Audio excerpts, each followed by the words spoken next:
আব্দুল কাদের মোল্লা যেদিন ওনাকে ফাঁসি দেওয়া হয়, জামাত নেতা, তো আমার মনে হচ্ছিল যে একজন মানুষ, তাকে কোনো অপরাধ ছাড়া জুডিশিয়াল কিলিংয়ের মাধ্যমে ফাঁসি দেওয়া হচ্ছে, এবং তার ছেলেরা, তার মেয়ে, তার পরিবার কিভাবে একটা ফাইল নিয়ে একা। তো পরের দিন ওনাকে যখন ফাঁসি দেওয়া হলো, এবং পরে জানলাম ওনার ঢাকার বাসাও হামলা করা হলো, এবং ওনার বাচ্চাদেরকেও সেটা দেখতে দেওয়া হলো না।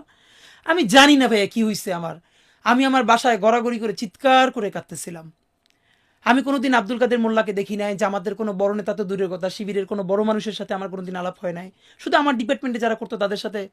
আমি চিৎকার করে গড়াগড়ি করে কাঁদতেছিলাম। আমার মনে হইতেছিল যে আমার অতি পরিচিত একজন মানুষ, যে মাজলুম, তারে আমাদের সামনে বসে, এইখানে আমার বাসার পাশে কোর্ট, আমার বাসা রামপুরা, এই এখান থেকে এত কাছে, তারে ফাঁসি দেওয়া হইলো কোটি কোটি মানুষের সামনে। আমরা দেখতেছি কিন্তু কেউ কিছু বলতে পারতেছে না। আমি এটা নিতে না পারি, আমার মনে আছে আমি গড়াগড়ি করে শব্দ করে কাঁদতেছিলাম। কিন্তু ভয়াবহ অভিজ্ঞতা হলো, আমার বোনও তখন কাঁদতেছিল, কিন্তু সে এসে আমার মুখ চেপে ধরছে।